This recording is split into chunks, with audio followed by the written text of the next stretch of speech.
pessoal, então agora a gente fala sobre os testamentos especiais ou emergenciais previstos no Código Civil. Lembrando que não pode haver outro tipo de testamento emergencial que não esses listados no artigo 1886 do Código Civil, quais sejam o marítimo, o aeronáutico e o militar. Aqui também a gente vai ter os requisitos próprios de cada um desses tipos de testamento.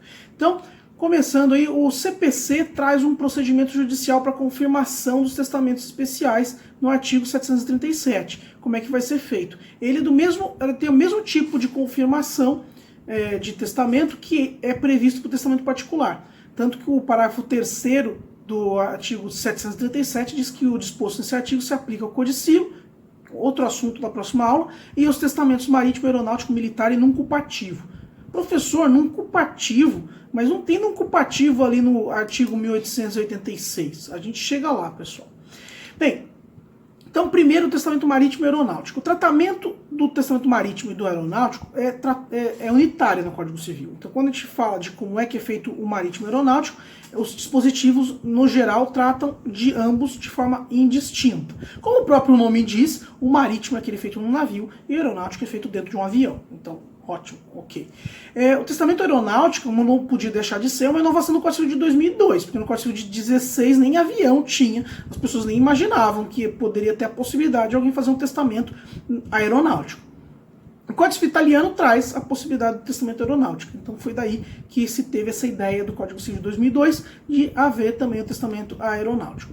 Então, com relação a esses dois testamentos, o marítimo e o aeronáutico, como é que vai funcionar? O artigo 1888 diz que quem estiver em viagem a bordo de um navio nacional, ou seja, Brasil, de guerra ou mercante, pode testar perante o comandante, na presença de duas testemunhas, por forma que corresponda ao testamento público ou ao cerrado. Então a pessoa pode tanto levar um envelope para o comandante dizendo esse é meu testamento cerrado, quanto falar assim, comandante, quero fazer meu testamento marítimo aqui, eu vou falar para você, a gente vai redigir e você lê na presença dos testemunhas e tudo mais.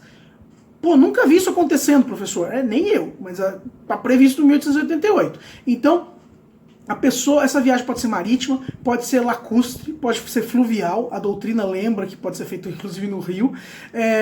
As formalidades do testamento público ou cerrado vão ser seguidas conforme o caso, sob pena de nulidade. Primeiro requisito, então, você tem que ir perante o comandante do navio com duas testemunhas. Além disso, pelo parágrafo único de 1888, o registro do testamento vai ser feito no diário de bordo. Então o diário de bordo do navio vai atestar, fulano de tal compareceu perante o comandante e fez o testamento marítimo. Isso é uma inovação do Código Civil de 2002 e traz maior segurança jurídica para essa disposição de última vontade, porque não só vai haver aquele testamento, como vai estar registrado no diário de bordo.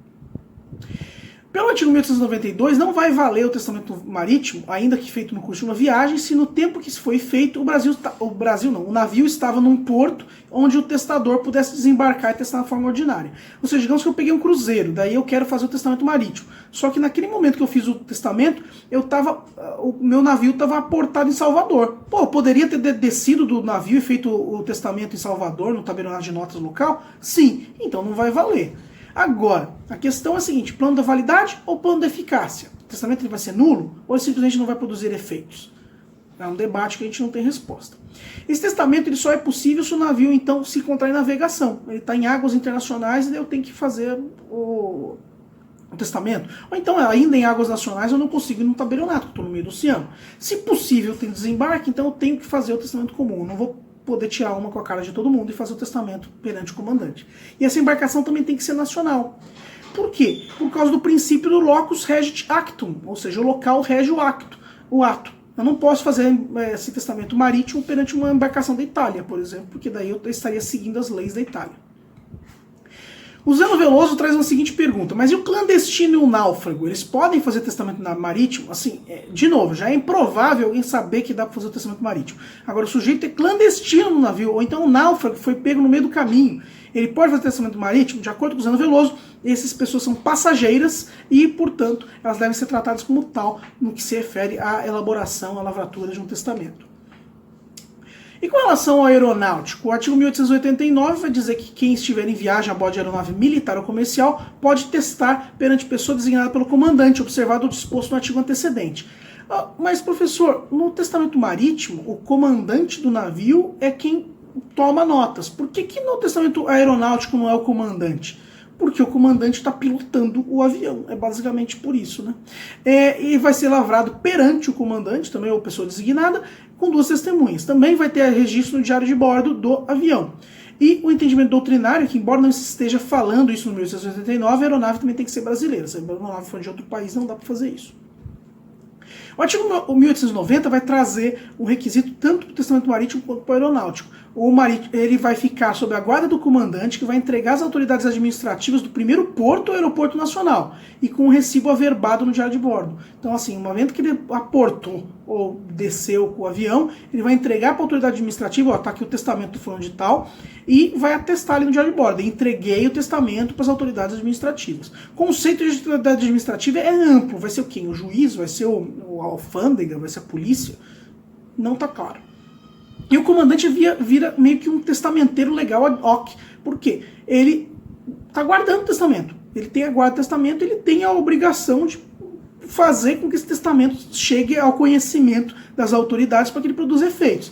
Não existe, porém, remuneração pela testamentaria. Como a gente vai ver na aula sobre testamenteiro, o testamenteiro, via de regra, ele recebe um valor para ser testamenteiro. Não vai acontecer nada aqui nessa situação. Tá, mas tanta gente morre em navio e avião, como é que não tem testamento? Bem, o que acontece é que o testamento feito marítimo ou aeronáutico, eles podem caducar ao contrário do testamento comum. Como é que vai funcionar isso? Justamente por ser testamento feito emergencialmente, ele tem um prazo para produzir efeitos ou não. Então, o 1891 no Código Civil diz o quê? Vai caducar esse testamento marítimo ou aeronáutico se o testador não morrer na viagem, nem nos 90 dias subsequentes a seu desembarque em terra, onde possa fazer outro testamento na forma ordinária. Então, se eu achei que eu ia morrer, eu faço o testamento no navio, daí eu não morro no navio, daí eu paro no porto, vou para minha casa. Passou 90 dias, eu não fiz um outro testamento, ou seja, eu poderia ter feito o testamento, não fiz e continuo vivo, então o testamento caducou. Ah, mas e se eu desembarquei, passou 90 dias, morri no 91º dia? Bem, paciência, infelizmente seu testamento caducou. Você deveria ter ido fazer o testamento ordinário, normal, perante o tabelião de notas. E com relação ao testamento militar? O testamento militar é ainda mais improvável que o testamento marítimo ou aeronáutico. O testamento militar tem uma aplicação concreta e irrisória, porque, afinal de contas, pelo 1893, o testamento dos militares e demais pessoas a serviço das Forças Armadas em campanha, dentro do país ou fora dele, assim como em praça sitiada ou que esteja de comunicações interrompidas, poderá fazer-se, não havendo tabelião ou substituto legal, ante 2 ou 3 testemunhas, se o testador não puder ou não souber assinar, caso em que assinará por ele uma delas. Vocês veem que é só para quem é militar e pessoas a serviço das Forças Armadas, o que inclui pessoas não militares, no caso, mas quando houver campanha, ou seja, guerra, dentro do país ou fora do país, como em praça sitiada, qual que é a situação que isso vai ter aplicação no mundo real? É muito restrito. Existem algumas regras ainda específicas do testamento militar, previstas nos parágrafos 1º, 2º e 3º. Se o testamento pertencer a um corpo ou seção, um corpo destacado, o testamento vai ser escrito pelo respectivo comandante, ainda que de graduação ao posto inferior. Ah, o coronel quer fazer o testamento, não tem um general ali, ele faz perante o capitão. Ah, o capitão quer fazer o testamento, não tem ninguém mais alto ali, ele vai fazer perante o tenente. Mas se o tenente quer fazer e o capitão está ali, ele faz perante o capitão. Se o testador tiver em tratamento em hospital, o testamento será escrito pelo respectivo oficial de saúde ou diretor do estabelecimento. Então, às vezes, pode ter um oficial médico e é ele que vai lavrar esse ato desse testamento. E se o testador for oficial mais graduado, o testamento será escrito por aquele que o substituir. Como eu falei, se o capitão quer testar e ele é o cara mais alto naquele momento, o tenente vai ter que escrever o testamento dele. E o testamento militar padrão ele é público. Agora, o artigo 1894 traz algo semelhante ao testamento cerrado.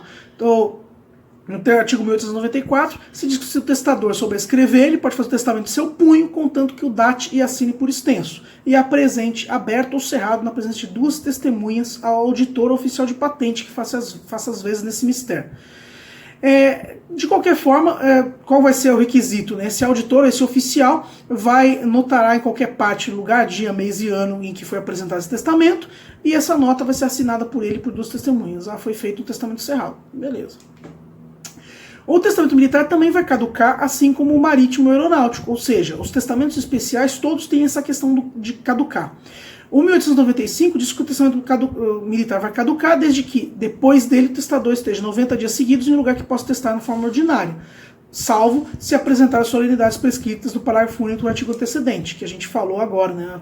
Ele vai atestar dia, mês e ano, com testemunha e tudo mais. O testamento militar cerrado hológrafo, ou seja, aquele cerrado escrito pela própria mão, tem um tratamento diferenciado em relação aos demais testamentos especiais. E essa questão de caducar é um prazo decadencial. Após disso, o ato ele vai ser ineficaz e não tem mais o que fazer. Por último, lembra que eu falei do testamento militar, testamento não culpativo? Esse testamento não culpativo mencionado no Código de Processo Civil, no Código Civil, ele é uma exceção do testamento militar. Existe muita crítica na doutrina por conta da insegurança jurídica decorrente desse testamento militar não culpativo. Se vocês forem olhar o artigo 1896, fica até risível a gente pensar que isso está no Código Civil de 2002, porque é algo muito... É muito difícil da gente ver isso acontecendo no mundo real, né? As pessoas designadas no 1893, estando empenhadas em combate ou feridas, podem testar oralmente, confiando a sua última vontade a duas testemunhas. Parágrafo único, não terá efeito o testamento se o testador não morrer na guerra ou convalescer do ferimento. Então a pessoa toma um tiro, acha que vai morrer, chama 2 soldados ali, amigos dele, e fala assim, ó, quero deixar minha casa para tal pessoa, e morre. É uma situação complicada. Obviamente que a questão de fraude e tudo mais é improvável, porque como a gente viu nas regras gerais de sucessões no começo do ano, as testemunhas não podem receber em testamento. Então essas duas testemunhas não podem ter nenhum benefício do testamento dessa pessoa que morreu, nem de forma indireta por interposta pessoa. Mas de qualquer forma, é algo que, usando as palavras do Silvio Rodrigues a respeito do casamento não culpativo, o testamento não culpativo também é uma velharia que não deveria prevalecer no nosso Código de 2002. Com isso, a gente encerrou os testamentos especiais e a gente pode começar na próxima aula a falar sobre duas situações que são semelhantes a testamento, que são o codicilo e o famoso e muito escrito, muito falado nos últimos tempos, testamento vital. Certo, pessoal? Até a próxima. Bons estudos e dúvidas no Google Classroom, por favor.